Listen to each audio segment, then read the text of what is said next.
So many things to be said about success and redefining success. Narrowing it down to three is not going to be easy, but this is what I'll go with. The number one is define exactly what success looks like for you. And only you can do your own version of success.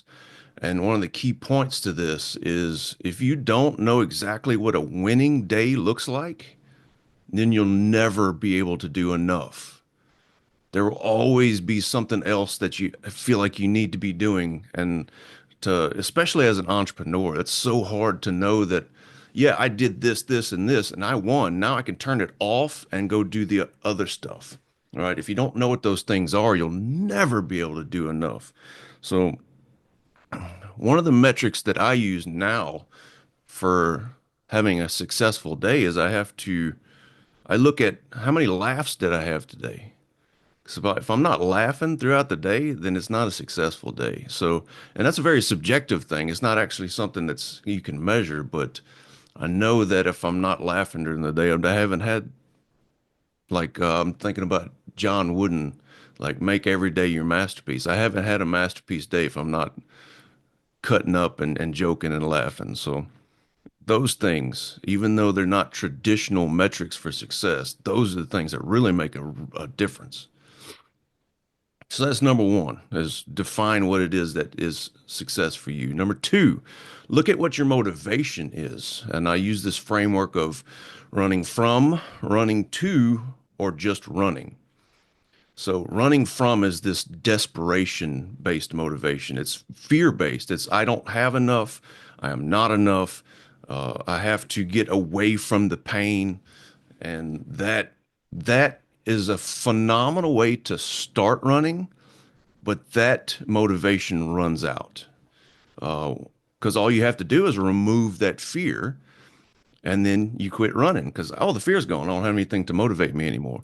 If you look at it from the entrepreneurial perspective, it's like, oh, I don't have enough customers. Oh, shit, I have to market. Market a bunch. Then you get the customers in. It's like, oh, I'm not going to market anymore. Then the customers go away. And then, oh, shit, I got to market again. Right.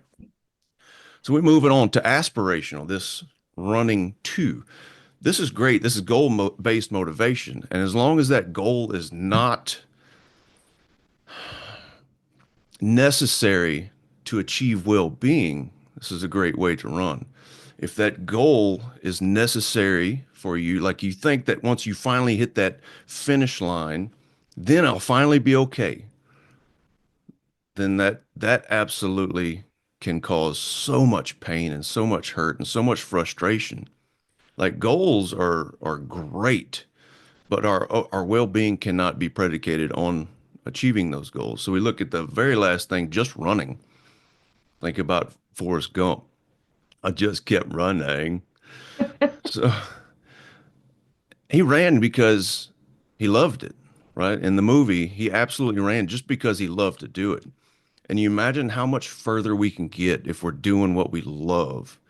We don't have to force ourselves to get out of bed to go do that. We jump out of bed because it's like, fuck yeah, get another one. Let's go do this thing. And that will always create better outcomes, a better state of being than the other forms of motivation. So that's number two. Number three, many people treat happiness as a destination.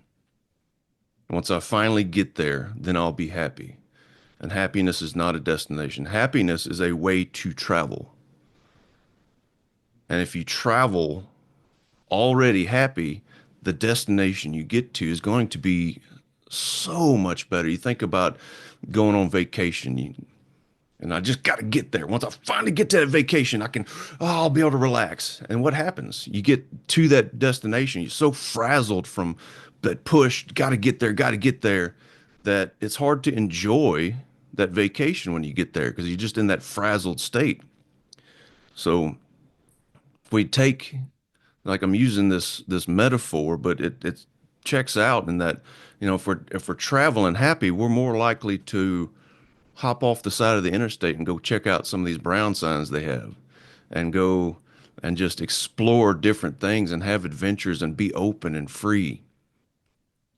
And then once we finally get to that vacation, we're already good. And it's like, oh yeah, this is nice. So that sense of well-being will take us to a destination that we could not have possibly imagined. We'll end up better off. We'll have better relationships along the way. We'll have more fun. We'll attract the serendipities to us that create even better success than we could have possibly aimed for to start with. And that I'm gonna wrap right there because I don't want to ramble on too much, right?